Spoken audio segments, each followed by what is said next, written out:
What's up guys, got some Pokemon TCGO for you today, running my water deck, and this is going to be a mirror match.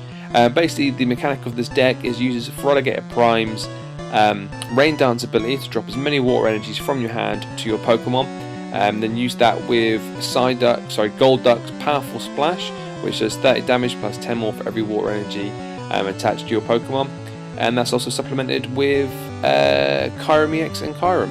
So get the tails because basically 75% of the flips happen to be tails all the time, and level ball straight for a Cleffa. Normally one of the first things I level ball if I'm not sitting on a deck refresher or any draw power in my hand. You know, you don't want to be stuck with a bum hand and nothing you can do. So stick that water energy straight onto Psyduck. He's got quite a cool attack, Flying Headbutt, flip a coin of his head, deal 30 damage to one of your opponent's Pokemon. So get lucky with the heads and I take his Cleffa out straight away. So other than the Mantine that he had on his opening field, it was pretty much identical start. He gets himself a Totodile and he plays Pokemon Collector. So he's going to get himself 3 basic Pokemon and put them onto his bench so he can start getting his evolutions rolling. And he's got himself 2 Kyurems and a second Totodile. So he's just obviously fearing that early catcher. To remove one of those Totodiles, he needs to get the Hadoken Prime evolved as soon as he can. So he sticks the water energy onto his Mantine, so that allows him to do Group Swim, which basically means he can search his deck for a water Pokemon. So that can be basic, stage 1 or stage 2, so very very handy utility card. And he's got himself his Croconaw, so we're going to get that evolution rolling. I draw into a second Golduck, so might as well get that guy evolved, and I'll play my Pokemon Collector. So from this we're going to get ourselves Kyurem EX, a Totodile, the mother Totodile appears to be prized at the moment, and Kyurem, no, Mantine, yeah, need to get ourselves that Mantine as well, because might as well, you know, follow his play light for light, because I'm not going to be in any danger of getting attacked, because he's going to, unless he's got a Pecom in his hand, he's going to want to use Group Swim again to get himself his Hadoken Prime. So stick that water energy onto my Mantine. Not going to have to lose a water energy, so I can play my switch, which is nice and handy, so that I can keep that in play for when I do start attacking with Golduck, and we can Group Swim. And there we go, I can see I've got both my Hadoken Primes and both my Croconaws, so I'm not going to be in any trouble of not having Pokemon I need in my prize cards, so I can start getting that rolling. So he goes over to opponent and he's going to evolve his Totodile, and he's also going to evolve his Psyduck into a Golduck. But he hasn't got any water energy in play. I'm sitting on a cylinder. I'm not playing that yet because I'm going to wait until I've got my Hadoken Prime. And he Group Swims and gets himself another Psyduck. So his Hadoken Primes must be prized, and that's got to hurt because that's his mechanic. His energy acceleration completely out of the window.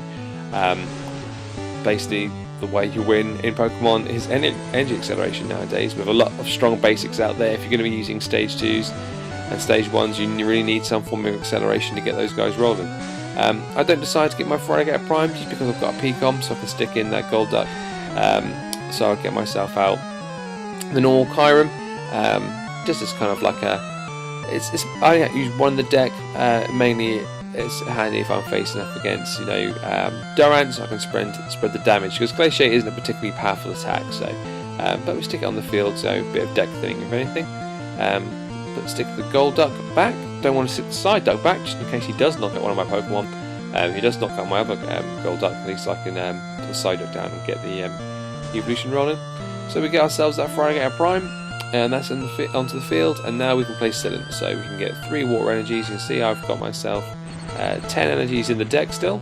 I do run quite a slightly higher energy count than I would do in my other decks, just because, you know, you really want as many more energies on the field as you can to make sure Golduck is going to be hitting for the maximum damage. So we stick the other 2 on the Kyurem EX. Basically, one of the main weaknesses of this deck are the high retreat costs of Kyurem EX and Hadoken Prime. They both have 3 energy. It's not so bad with the Kyurem EX because I'm going to be using him as a striker and attacking, but the Hadoken Prime, his attack that requires 4 water energy, Hydro Crunch does 60 damage, plus 10 more for every damage counter on the defending Pokemon. So there's a bit of a weakness. So we go for the Powerful Splash, and it only does 70 damage, so his Croconaw will survive. And he's got a switch in hand, so he's going to bring out his Mantine again. Mantine has 80 HP, so unless I drop another water energy, I'm not going to knock that out, and I've only got a Psyduck in hand. So, and he goes for another Mantine. I guess he's deck thinning if his other sort of like core cards are prized. But we get ourselves a nice Professor Oak's New Theory, so we can shuffle our hand back into our deck and draw 6 more cards, and we get the water energy we need to knock out that Mantine. And we've also got ourselves a Pokegear 3.0, so we can look at the top 7 cards and pull out a support card. Don't get a Sinnoh, which would have been handy, but we do get another Pokemon Collector. So I'm not going to really need those cards anymore. I've got all the basics out that I need, and just basically keep smashing with Psyduck. So there's 80 damage, get ourselves a second prize card, and there's another water energy, so we can pop that straight onto Kyurem EX to have his attack charged, and that's also going to mean we're going to be hitting for 90 damage next time. So here it comes, the catcher. It's what we feared, but it's quite late in the game. But he's going to pull out my Feraligatr Prime, and that's going to slow me down a bit. I'm going to need to get a Junk Arm so I can get a switch. But you know, luck is definitely on my side this game. We draw into a second Sinnoh, so we can stick that water energy onto our Feraligatr Prime and pull out 3 more energies and stick them straight onto Feraligatr, and we can be able to knock out this little Totodile. So the big old evolution is going to knock out its baby cousin, and that's kind of negated really catcher for him. Well, he can still catcher forward my Kyurem that has a recovery cost of 2 and no energy attached, so that would kind of be his most viable sort of option if he wants to try and stall me any further. But he really needs to start taking prizes, because he needs to try and hunt down those Feraligatr Primes, but he's not getting no water energies drawn, so it's really looking bad for him. There goes a water energy onto his Kyurem. I think he's going to try and spread damage. He evolves his Psyduck into a Golduck and lays another Totodile, and we draw ourselves into a Junk Arm. So I'm going to hopefully use that and get rid of those 2 Pokemon Collectors, as I don't need them. Yep, I do. See, good, great minds think alike. So anyway, we get ourselves a switch, because we're not going to be doing 60 damage isn't particularly brilliant, but we can get that out there and bring a Golduck back into play, and his attack is now going to do a lot more damage because there's been 4 energies dropped since he was last in play. 120 damage, so Golduck is really tearing him a new one. And we draw into a double colourless energy, so that can go straight onto our Kyurem. So we've got Outrage charged up, and if we really want, we can just switch back out for Golduck, because Golduck is doing the most damage. He lays another Mantine, and he's pretty stuck here. So are we going to go straight attacking? No, play that double colours.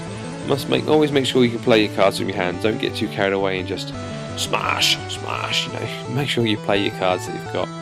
And there we go. That's going to knock that guy out and get ourselves our second Mantine. So I think I have tweaked the deck since this matchup, and reduced the Mantine count down to 1, and put a Deadly Bird in. It's not just for extra draw power, but it's not really working out. I don't tend to use it too much, so I think I might put 2 Mantines, because if it's prized, then you're screwed at getting that evolution acceleration.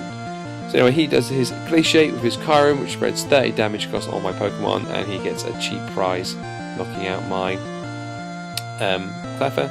But you know what, I'm just going to play Junk Arm, get rid of 2 cards, get out of that catcher. I'm not even going to worry about this Kyurem that has insulted me by knocking out my little Cleffa and spraying damage. I'm just going to catcher out one of his guys with less than 120 HP. So we figured we'll go for the Crocodile, which has got plenty of damage on it, just to guarantee this nice little donk for the knockout. So I guess it's 2 very similar builds. He was obviously massively unlucky with no energy draw and no Crocodiles, so no Feraligatr Primes, but that's just how Pokemon goes sometimes. So thanks guys, hope you enjoyed it. Comment, subscribe, like, do what you want to do. I'll catch you next time. Bye.